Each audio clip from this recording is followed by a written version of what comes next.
Hello dear students. तो आइए बेटा, आज हम क्लास 10th के साइंस से चैप्टर लाइट की एनसीईआरटी इन टेक्स्ट एक्सरसाइज का क्वेश्चन नंबर 1 करते हैं। ये पेज नंबर 168 पे। Define the principal focus of concave mirror. देखिए, कनकेव मिरर का प्रिंसिपल फोकस क्या है, उससे पहले आपको एक बार एक डायग्राम की हेल्प से समझ लेते हैं। ये हमारे पास एक, मान लीजिए क्या है, कनकेव मिरर गिवन है आपको। क्लियर। तो जैसे सबसे पहले कनकेव मिरर के सेंटर में से जो एक एक्सिस पास होता है, स्ट्रेट लाइन, इसको हम क्या बोलते हैं, प्रिंसिपल एक्सिस। क्लियर। तो जब लाइट की रे प्रिंसिपल एक्सिस के पैरेलल आएंगी और मिरर से रिफ्लेक्ट होने के बाद वो एक पॉइंट से होकर के निकलती हैं, प्रिंसिपल एक्सिस के ऊपर एक पॉइंट से होकर निकलती है, और इसी पॉइंट को हम बोलते हैं principal focus. Clear.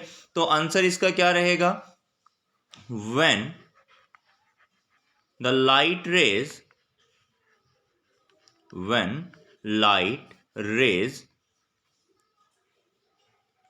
coming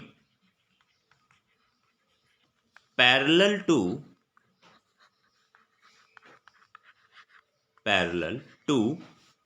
principal axis, coming parallel to the principal axis of mirror, concave mirror,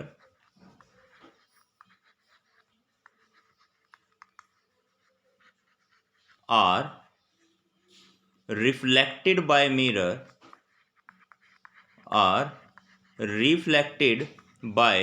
mirror, then after reflection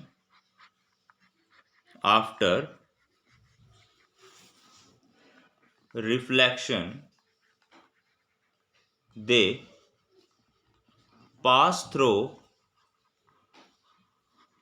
passes from a point on principal axis.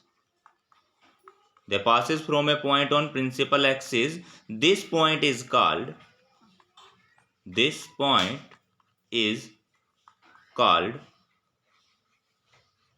principal axis. This point is called the principal focus of the mirror. Clear. तो मतलब कि जब light की रे principal axis के parallel आएगी तो ये रिफ्लेक्शन के बाद एक पॉइंट से होकर के पास करती है, और इसी पॉइंट को हम क्या बोलते हैं, प्रिंसिपल फोकस। यहां पर एरो का साइन आ जाएगा ये। क्लियर।